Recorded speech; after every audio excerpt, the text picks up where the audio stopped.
మన పెద్దవాళ్ళు అంటూ ఉంటారు కదా, వంతుకొచ్చింది వైకుంఠం పోయినా తప్పదు అని చెప్పేసి. నా వంతులో ఏదైతే రాసి పెట్టిందో అది నేను మనస్ఫూర్తిగా స్వీకరిస్తున్నాను. కష్టాన్ని స్వీకరిస్తున్నాను, ఏదొచ్చినా స్వీకరిస్తున్నాను. అది ఆ దేవుడికి మాత్రమే తెలుసు. నన్ను ఎన్ని విధాలుగా ఏ రకంగా బాధ పెట్టాలని చూసినా ఎదుటి వాళ్ళ బాధకు మనం కారణమైనప్పుడు ఏదో ఒక రోజు బాధ అనుభవించే రోజు ఖచ్చితంగా వస్తుంది. నా బాధ ఎదుటి వాళ్ళకు రావాలని చెప్పేసి నేను ఏ రోజు కూడా కోరుకోలేదు.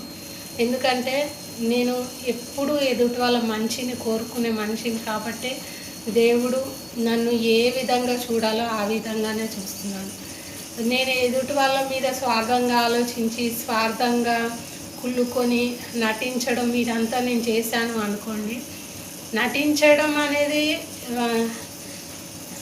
రావాలి అన్నా కూడా మనం దాంట్లో జీవించి ఉండాలన్నమాట. నాకు ఆ నటించడం అనేది రాదనమాట. ఉన్నదే మాట్లాడతాను, ఉన్న ప్రేమనే చూపిస్తాను, ఉన్న కోపాన్నే ఎదుటి వాళ్ళకు కనిపించేలాగా మాట్లాడతాను.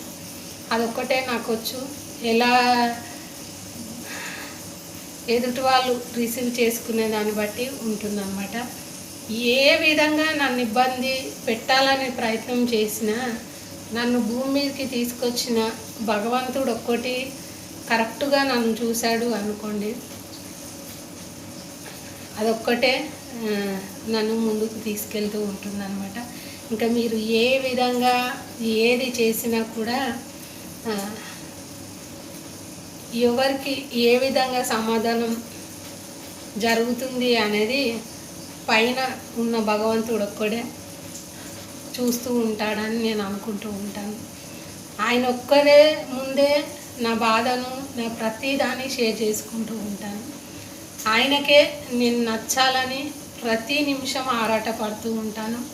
ప్రతి నిమిషం ఆయన ధ్యాసలో ఆయనతో ఉండనీకే నేను ప్రయత్నిస్తూ ఉంటాను.